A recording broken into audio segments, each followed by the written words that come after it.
This is Filipina Ghost Cousins only on Keep TV. Okay, cousins, have you heard of Raystown Ray? A lake monster in Raystown Lake, Pennsylvania. Reports are mainly of a large, dark figure swimming just beneath the water surface, and a long neck with a small head extending above.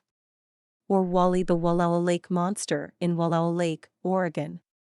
A long, snake-like beastie, possibly with horns atop its head. Accounts go back at least to the mid-1800s, and Native Americans were well aware of the creature.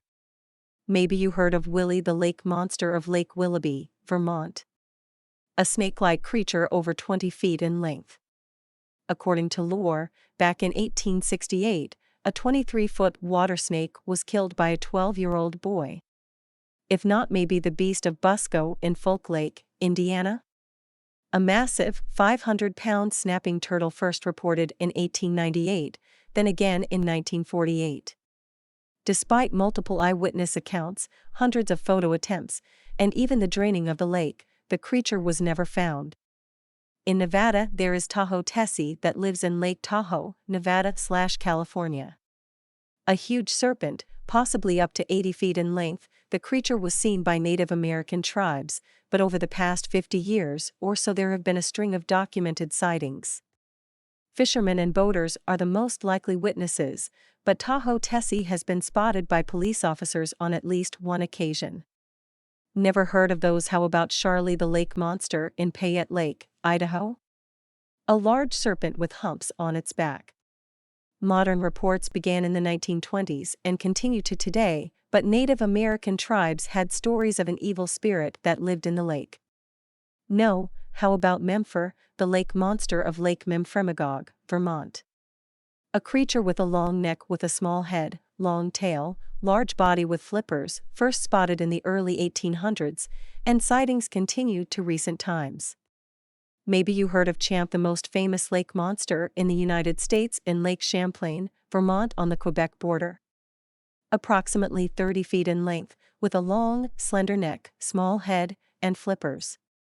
Champ is among the best documented of North American lake monsters and has been spotted hundreds of times through the years. The creature has been ingrained in the local culture, and cryptozoologists spend a fair amount of time at the lake searching for the beast. I know you have had to hear of the ugly merman, mare being, in Lake Superior. A big, apparently unattractive, humanoid. Reports are scattered going back to the 18th century, not only in Lake Superior but also across other northern countries with access to large bodies of water. Come on, I know you have at least heard of Bessie the Lake Monster of Lake Erie. A long, snake-like creature, perhaps 50 feet in length. Sightings began in the 18th century, mainly by shipboard sailors out on the huge lake. In the early 1800s, a dying monster was alleged to have washed ashore, only to be swept away by the waves soon after. Sightings continue to this day. What does this have to do with Maine? Well, a version of the Loch Ness monster was garnering international news in Westbrook just a few years ago. People have actually seen it and is a great story that will make your skin crawl. It began in June of 2013, where a very large snake was seen near the playground on both the Main Street and Brown Street side of the Presumscot River. Some witnesses say it was at least 10 feet long and had the head the size of a football, others say a basketball. Locals have dubbed the snake the Presumscot python or Wessie. Police searched for snake for about a week after a woman reported seeing it near the playground at Riverbank Park. She told police the snake was as long as a truck with a head the size of a small ball. Police initially released the information on the department's Facebook page, describing the snake as very large. The next day, another sighting took place. The witness, this time, described it as being a little smaller, but in the same area. Police believed it to be a pet boa or anaconda that escaped or its owner set free. City officials sent a search crew to find the elusive beast, with no avail. However, a witness stated he saw the snake near the railroad bridge. He described it as all black, coiled up, and probably as long as a bench. In 2016, more reports began to pour in. Then on June 29, 2016, it was spotted by a police officer who was patrolling near Riverbank Park around 3:30 a.m. and saw the snake in the area of Spears Street. Police said the snake was eating a large mammal, possibly a beaver. A second officer arrived a short time later, and both officers watched the snake swim across the Presumpscot River to Brown Street, where it disappeared into the brush. The officers estimated that the snake was at least 10 feet long.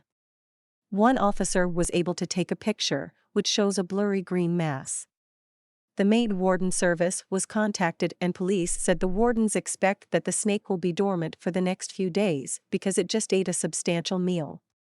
Onlookers began stopping by the park, anxious for a chance to see the snake.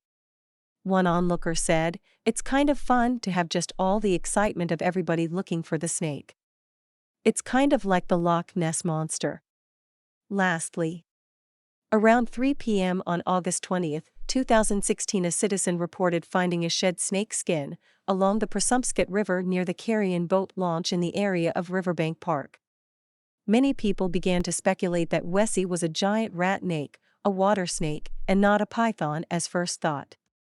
Westbrook police laid the snakeskin out end to end and measured it. Turned out it was 12 feet 1 inch long. Westbrook police officers sent it to analysis to Highlands University in New Mexico, whom scientists compared it to a genetic database of anacondas from across South America. Jesus Rivos says that the skin belongs to a female green anaconda that's at least 10 to 12 years old, based on the skin's size.